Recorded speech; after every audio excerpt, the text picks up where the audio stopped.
आज ही मेरे को एक कमेंट आया एक मदर का, मतलब फीमेल मदर जो है, उनका क्वेश्चन आया कि I am a single mother, मैं एक सिंगल मदर हूँ, यानी कि शायद हस्बैंड नहीं है। तो my daughter is asking for an opinion कि वो एरोस्पेस इंजीनियरिंग में जाना चाहती है और पढ़ाई काफ़ी महंगी है, और क्या मैं उसको एरोस्पेस कराऊं, और फैक्ट ये भी है कि I can not afford it, कि मेरे पास उतने पैसे नहीं हैं। दूसरी तरफ से कुछ और एक और बच्चे का मेरे पास आया मैसेज। उन्होंने बोला कि मेरा रैंक अच्छा है, मेरे को टॉप का एनआईटी मिल जाएगा, इवन दिल्ली में भी जो आपने डाला है एनएसयूटी डीटीयू वगैरह वो भी मिल सकते हैं। बट द प्रॉब्लम है, जब भी मेरे को सीट मिलेगी वो आपको पार्शल फ़ी या फुल फ़ी मांगते हैं। यानी कि जैसे दिल्ली में 1-1.25 लाख रुपए जो फ़ीस है वो मांगते हैं, और बाकी जगहों में 40-50 हज़ार रुपये जो फ़ीस मांगते हैं वो कहाँ से आएगी। दैट मीन्स उस बच्चे के पास पैसे नहीं है, मतलब पेरेंट्स के पास भी ऑब्वियसली नहीं है। तो बच्चे का इज़ लाइक कि क्या करूँ मैं, मतलब मैं पढ़ूँ आगे, क्या मैं कुछ और करूँ, जॉब वॉब करने बैठ जाऊँ। See this is a problem. मैंने वही बोला, जितने मेरे पास क्वेश्चन आते रहेंगे उनके बेसिस पे ही मैं वीडियो बनाता रहूँगा, क्योंकि पिछले 5-6 दिन से काफ़ी सारे ऐसे क्वेश्चन आ रहे हैं जहाँ पे फ़ीस को लेके काफ़ी चिंता है बच्चों में, पेरेंट्स में काफ़ी चिंता है। पेरेंट्स चाहते हैं कि अपने बच्चों को अच्छी पढ़ाई करवाएं, बट पैसे नहीं है, मतलब they don't have that kind of a support mechanism in place, कि जहाँ पे वो अपने बैंक से पैसे उठाएं और बोले चल बेटा तेरी फीस दे दें। तो ये प्रॉब्लम है। आज का वीडियो जो है उसी पे है कि कैसे सपोर्ट करें अपने बच्चों को, या बच्चे कैसे आगे बढ़े करियर पॉइंट ऑफ व्यू से, क्योंकि fees is a problem. Even जैसे बिट्स प्लानी का भी, इवन काफ़ी बच्चों को मैं बोलता हूँ यार बिट्स प्लानी ज्वाइन कर लो अगर मिल रही है तो, बट उनका रिप्लाई आता सर उसकी तो फीस ही बहुत ज़्यादा है। यू गेटिंग माई पॉइंट, कि फीस पे कहीं ना कहीं कुंडी अटक जाती है बच्चों की, कि यार अब क्या करें। तो ये वीडियो जो है आज का उसी पे है, और आने वाले जो वीडियोस हैं वो ऐसी ही प्रॉब्लम्स से जूझने के लिए मैं बनाऊंगा, सो दैट कहीं ना कहीं आप लोगों को थोड़ा सा मॉरल सपोर्ट, ऐसा नहीं कि मैं कोई प्रॉब्लम सॉल्व कर रहा हूँ आपकी, बट एटलीस्ट कुछ ना कुछ तो आए, कुछ ना कुछ प्रॉब्लम तो सॉल्व हो जाए। आने वाले टाइम में जैसे जैसे जोशा का राउंड चलेंगे उस पर भी हम लोग स्ट्रैटेजी करेंगे, round 1 to round 6 strategy, JAC Delhi, JAC Chandigarh, इन पे भी स्ट्रैटेजीज पे वीडियोस आएंगे, तो इस पे बने रहेंगे आप प्लीज़। और इसको सब्सक्राइब ज़रूर करें, वीडियोस को, चैनल को भी सब्सक्राइब करें, सो दैट आप कोई चीज़ मिस आउट ना हो जाए, कंटिन्यूस बेसिस पे आपको थोड़ा सपोर्ट मिलता रहे, क्योंकि अगले 2-3 महीने काफ़ी क्रूशल होने वाले हैं from the admission point of view. बहुत सारी गलतियां हो जाती बीच में, जैसे चॉइस फिलिंग में गलती हो जाती है, कहीं पे फ्लोट करना होता है फ्रीज कर जाते हैं, कहीं पे गलत कोई इन्फॉर्मेशन पता लगती है तो उसके बेसिस पे हम कॉलेज छोड़ देते हैं, किसी कॉलेज का पता ही नहीं होता। जैसे अभी मेरा वीडियो आया है IIIT इलाहाबाद, दंग रह गए लोग जब उसकी एवरेज सैलरी देख के, 36 लाख रुपए उसकी एवरेज सैलरी है, जितना IITs भी नहीं एवरेज सैलरी दे रही हैं। तो ये इन्फॉर्मेशन काफ़ी इंपॉर्टेंट होती है, इसलिए आप सब्सक्राइब कर इस चैनल को ज़रूर करें, और आगे जो वीडियोस आते रहेंगे इसी बेस पे कॉलेज रिव्यूज़ वगैरह भी रहेंगे, सो दैट आपको एक डिसीजन लेने में आसानी हो कि कौन सा कॉलेज चुनें, किसको फ्रीज़ करें, किसको फ्लोट करें, और जब कोई कॉलेज मिले तो उसके बाद एडमिशन का प्रोसेस कैसा करें।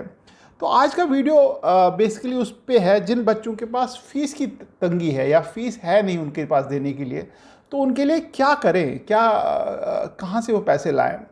देखो, एक चीज़ जो है जो हमारे इंडिया में गवर्नमेंट ने करी हुई है, which is an education loan, जो बैंक्स के थ्रू मिलता है, this is called an education loan. अब ये एजुकेशन लोन होता क्या है? एजुकेशन लोन उन बच्चों को दिया जाता है जो अपने प्रोफेशनल या डिग्री पोस्ट ग्रेजुएट कोर्सेज करना चाहते हैं, टेक्नोलॉजी कोर्स करना चाहते हैं, टू एनहेंस देयर करियर। मतलब आप मान के चलो इंजीनियरिंग MBA वगैरह के लिए ये एजुकेशन लोन होता है, या कोई विदेश भी जाना चाहता है, फॉरेन भी जाना चाहता है, अच्छी यूनिवर्सिटी मिल गई है बट पैसे नहीं देने के लिए, तो उनके लिए एजुकेशन लोन है। अब इसमें काफ़ी सारी चीज़ें हैं जो समझनी है आपको, तो इसको वीडियो को पूरा देखना, क्योंकि काफ़ी सारे बच्चे क्या बोलेंगे, यार मेरे को एजुकेशन लोन थोड़ी मिलेगा, छोड़ दो वीडियो को। बट वीडियो आप पूरा देखो। अगर आपको एजुकेशन लोन नहीं भी चाहिए फिर भी आप पूरा देखो, ताकि आप किसी को आगे पीछे गाइड कर पाओ। जो लोन किसको मिलता है, ये उन्हीं को मिलता है जो ग्रेजुएट पोस्ट ग्रेजुएट होते हैं। और लोन अमाउंट कितना है? 1 लाख से 1 करोड़ रुपए तक लोन मिलता है, डिपेंडिंग ऑन द बैंक, कौन से बैंक से आप बात कर रहे हो। इसमें हर कोई बैंक देता है, ऑलमोस्ट सारे जितने नेशनलाइज बैंक है, जो यानी कि जो जिनका प्रेजेंस नेशनल प्रेजेंस है, ICICI, HDFC, SBI, Canara bank, PNB, ये सारे बैंक्स हैं जो एजुकेशन लोन देते हैं, इसी पर्पज़ के लिए देते हैं। काफ़ी सारे बच्चे बोलेंगे कि यार हमारी तो इनकम ही नहीं होती, नहीं तो हमको लोन कहाँ से भी, क्योंकि लोन इज़ समथिंग जो लोगों को लगता है सिर्फ अमीरों को लोन मिलता है, जो जिनके पास पैसे नहीं है, रिसोर्सेज नहीं है, मकान जमा जायदाद नहीं है, उनको लोन नहीं मिलता। मैं वो पॉइंट भी अभी क्लियर करूंगा आपको कैसे वो लोन मिलेगा। अब ये दूसरा पॉइंट, तीसरा पॉइंट है, वो है लोन मिलता कैसे है। ये वीडियो पूरा देखना, आधा अधूरा मत देखना, पूरी इंफॉर्मेशन सुन लो, फिर उसके बाद आप लोग डिसाइड करना ये लोन मिलता कैसे। ये लोन जो है डायरेक्टली कॉलेज को मिलता है। मान लीजिए आपकी फीस 2 लाख रुपए है, साल के शुरू में देनी है 2 लाख, तो बैंक आपको जो 2 लाख रुपए वो डायरेक्टली बैंक को देगा आपके बिहाफ पे। इसमें आपको वेंडर्स को भी डायरेक्टली मिलेगी। मान लीजिए आपने लैपटॉप खरीदना है, मतलब कॉलेज वाले बोल रहे हैं एक लैपटॉप होना चाहिए, तो लैपटॉप भी खरीदना, मान लीजिए आपने सैमसंग से खरीदा या किसी दुकानदार से खरीदा, तो वो पेमेंट उस दुकानदार को डायरेक्ट जाएगी, आपको हाथ में एक पैसा भी नहीं मिलेगा। फोर्थ पॉइंट है व्हाट इज कवर्ड, क्या क्या कवर होती है। इस जो लोन मिलता है एजुकेशन लोन, उसमें कवर क्या क्या होता है। इसमें कॉलेज फ़ी होती है जो आपकी सालाना फीस होती है, लाइब्रेरी फ़ी, हॉस्टल में आप रहते हो वो फ़ी भी मिल जाती है, कॉस्ट ऑफ बुक्स जो है वो भी मिल जाती है, लेबॉर्ट्रीज इक्विपमेंट वगैरह जो होती है, जैसे कोई चाहिए होता है, मतलब इंजीनियरिंग सामान वगैरह खरीदना है, उसके लिए भी आपके पास लैपटॉप के लिए भी मिल जाता है। इवन ट्रैवल, अगर आपको कॉलेज वाले कहीं पे लेके जा रहे हैं फॉरेन एक्सचेंज प्रोग्राम या किसी के लिए, वो ट्रैवल भी इंक्लूडेड होता है। इसका जो टेन्योर है, मतलब वो 5 से 15 साल, यानी कि आप आज लोन लेंगे आप अपनी फ़ीस की पढ़ाई के लिए, तो आप 5 से 15 साल तक की उसकी ईएमआई बांध सकते हैं। Again depending on the bank, depending on the capacity कि आप कितना दे पाओगे लमसम, या आप चाहते हो कि 15 साल में थोड़ा थोड़ा करके दे दें, वो भी आप कर सकते हो। अब दूसरा सवाल आता है, मैं इसकी जो लोन की किस्त कब से चालू होगी। जो लोन की किस्त चालू होती है वो या तो जब भी आपकी डिग्री ख़त्म हो जाए, आपकी जॉब मिल जाए, तो आप लोन की किस्त देना शुरू कर दो। दूसरा तरीका है, अगर आपको जॉब मिल, कुछ बैंक्स बोलते हैं जब आपको डिग्री ख़त्म हो जाए फिर आपको जॉब मिले, जॉब मिलने के 6 महीने के बाद आपका रिपेमेंट प्लान, यानी कि आपकी किस्त ईएमआई जो शुरू होगी। या कुछ बोलते हैं अगर आपको जॉब नहीं मिलती 1 साल तक कॉलेज ख़त्म होने के बाद, तो फिर आप 1 साल के बाद देना है, आपको वो किस्त देनी है। या आपको जब जॉब मिल जाए तुरंत आप जॉब मतलब मान लीजिए कॉलेज छूटते ही आपको जॉब मिले तो आप दे सकते हो। इसमें डॉक्यूमेंट्स क्या क्या चाहिए, आपको मार्कशीट चाहिए, आपको पासिंग सर्टिफिकेट चाहिए, 10th 12th की जो मार्कशीट है, admission letter from the college, जिस कॉलेज में आप एडमिशन ले रहे हो उसका लेटर चाहिए आपको। उसका फ़ीस स्ट्रक्चर होना चाहिए, किस किस साल में कितनी कितनी फ़ीस है, लाइब्रेरी की फ़ीस कितनी है, हॉस्टल की फ़ीस कितनी, सो दैट बैंक अपने हिसाब से कैलकुलेट करे कि आपको कितने लोन की ज़रूरत है। केवाईसी डॉक्यूमेंट चाहिए आपका अगर को एप्लीकेंट है, इनकम प्रूफ चाहिए। अब आता है कि किसको मिलेगा ये लोन। ये किसी भी बच्चे को मिलेगा लोन, किसी भी बच्चे को मिलेगा लोन। अगर आपको लोन की रिक्वायरमेंट 4 लाख से कम है तो आपको कोई कोलैटरल, यानी कि कोई भी चीज़ आपसे गिरवी नहीं रखी जाएगी। मतलब जैसे मान लीजिए कोई बैंक जब लोन देता है तो बोलता है अपनी प्रॉपर्टी मेरे पास गिरवी रख लो, या आपका जो एफडी है उसको गिरवी रख दो, आपके पास कोई पॉलिसी है उसको गिरवी रख दो, सोना है, कुछ गोल्ड के ऑर्नामेंट्स है, चूड़ियाँ वगैरह, उसको गिरवी रख दो। बट एजुकेशन लोन में अगर 4 लाख से कम आपको फ़ीस है, मान लीजिए हर साल आपको 1-1 लाख रुपए देना है फ़ीस, और 4 ही लाख चाहिए आपको, तो आपको कोई कोलैटरल यानी कोई भी चीज़ गिरवी नहीं देनी है। आपको एज ए स्टूडेंट लोन मिलेगा और आपके साथ को एप्लीकेंट, आपके या तो फादर मदर में से कोई होगा या आपके सिबलिंग यानी कि भाई बहन कोई को एप्लीकेंट होना चाहिए, so that at least some assurance है कि यार अगर ये बच्चा कल को नहीं दे पा रहा है लोन, रिपे करता, या इसकी कल को जॉब नहीं मिलती है, तो एटलीस्ट फादर मदर या बहन भाई वो रिपे करे एज ए गारंटर।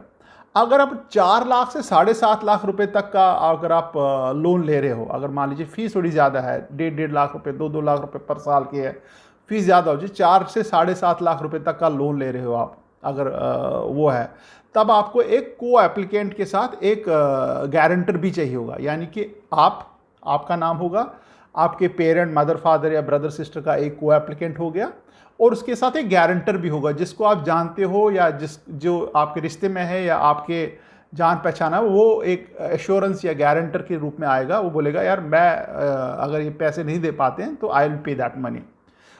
7.5 लाख रुपए तक भी कोई भी कोलेट्रल देने की जरूरत नहीं है।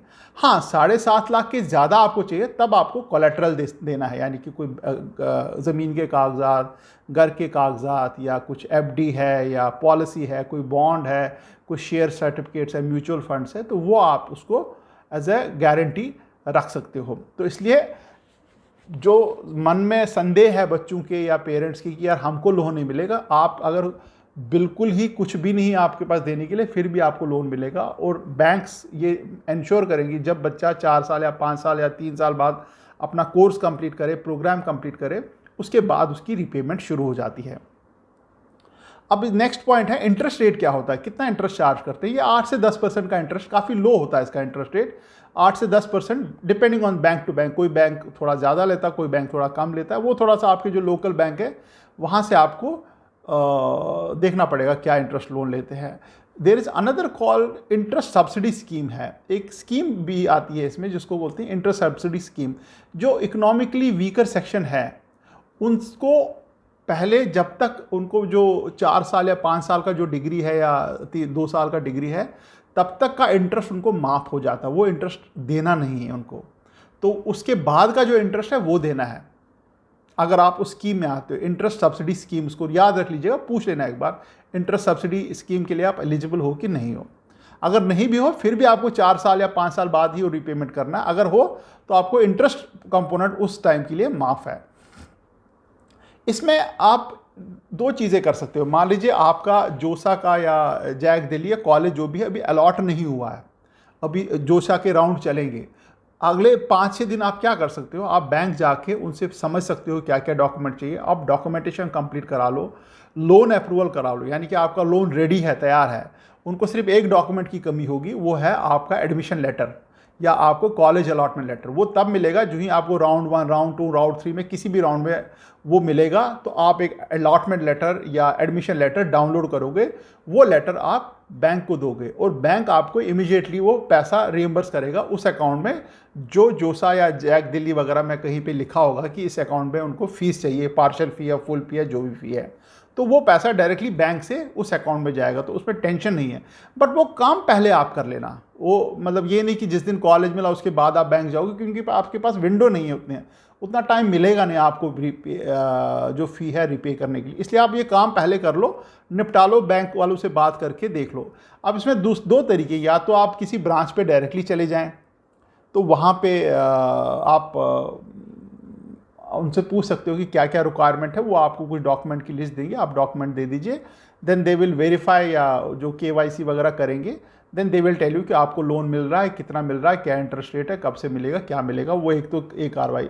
दूसरी जो है गवर्नमेंट ऑफ इंडिया की जो है डिपार्टमेंट ऑफ फाइनेंशियल सर्विसेज है, ministry of finance, ministry of education और इंडियन बैंक एसोसिएशन ने एक पोर्टल बनाई है which is called Vidya Lakshmi portal. Vidya Lakshmi portal में क्या है, आपको वंस फॉर ऑल अपनी डिटेल्स डालनी, लॉगिन आईडी बनाना, फिर इसमें डिटेल डालनी है और डिटेल डाल के आप ऑनलाइन ही मल्टीपल बैंक्स में अप्लाई कर सकते हो। यानी कि आपको हर एक बैंक में धक्के खाने की ज़रूरत नहीं है कि आप आज HDFC में चले गए, कल SBI में चले गए, परसों कैनरा बैंक में चले गए कि कोई तो लोन दो। ये पोर्टल में आपको इन्फॉर्मेशन सारी अपनी भरनी है, डॉक्यूमेंट्स अपने सारे अपलोड करने हैं, फिर ऑनलाइन ही आप बैंक चूज़ कर सकते हो किस किस बैंक में और किस ब्रांच में आप अप्लाई करना चाहते हो। तो आप डायरेक्टली उसमें अप्लाई कर सकते हो और ऑनलाइन ही आपको उसका स्टेटस भी पता लगेगा कि आपको लोन मिला या आपको लोन नहीं मिला। तो वो विद्या लक्ष्मी करके है, आप गूगल कर लेना, वो आपको दिख जाएगा वो पोर्टल, उसमें आपको ऑनलाइन करना है। अगर आप डायरेक्टली 1-on-1 बैंक नहीं जाना चाहते हो, आप ऑनलाइन ही करना चाहते हो, that is also a case you can do. तो ये तो हो गया कि लोन्स वगैरह की है। बट अगर आप किसी तरीके से ईयर 1 में घुसते हो तो there are lot of other schemes within the college में काफ़ी स्कीम्स चलती हैं, स्कॉलरशिप्स चलते हैं जो या तो जो एक्सट्रीमली ब्राइट या पढ़ाई लिखाई में अच्छे बच्चे होते हैं उनको स्कॉलरशिप मिलता रहता है, 100% स्कॉलरशिप मिलता है। या आपकी अगर ईयरली इनकम मंथ जो कम है, स्लैब किसी एक्स अमाउंट से कम है, तब भी आपको उस कॉलेज वो फी वेवर देता है। बट वो कॉलेज आपको डायरेक्टली बात करनी पड़ेगी, उनके पोर्टल पे जाना पड़ेगा कि उनके यहाँ पे क्या क्या स्कीम चल रही है, स्कॉलरशिप मिलता है तो कितना मिलता है, फी वेवर मिलता है तो किस इनकम पे मिलता है, या और कोई स्कीम है जिसमें आप क्वालिफाई कर पाते हो या किसी कैटेगरी में आप क्वालिफाई कर पाते हो, वो कॉलेज से आप डायरेक्टली बात करोगे, वो भी पता लगेगा। But to be on a safer side, education loan के लिए तो आप अप्लाई कर दो अगर आपको लगता है फीस में आपको दिक्कत आने वाली है। बाकी जो ही कॉलेज आपको अलॉट होते रहेंगे और डायरेक्टली कॉलेज से बात करो। अगर आपको कॉलेज में लग रहा है कि वो स्कीम है और आपको फी वेवर मिल रहा है, तब तो फिर लोन लेने की जरूरत नहीं। अप्लाई करने में कोई हर्ज नहीं, अप्लाई करने के पैसे नहीं लगेंगे, बट आप जब लोन लोगे तब उसका इंटरेस्ट चालू होगा। अगर आपने लोन नहीं लिया और कॉलेज वालों ने कुछ फी वेवर दे दिया, then you don't have to take that loan, आप मना कर दो उस लोन को लेने से। तो ये मैंने सोचा आज आपको वीडियो बना लूं, क्योंकि काफ़ी सारे क्वेश्चन आ रहे हैं। तो और भी कोई क्वेश्चन है आप लोगों के मन में तो आप मेरे को क्विकली मैसेज करो। सब्सक्राइब जरूर करना यार इसको, चैनल को, क्योंकि जितने भी जब काउंसलिंग शुरू हो रही, जितने भी वीडियोस आ रहे हैं, that would be around the same topic. All the best and thank you very much.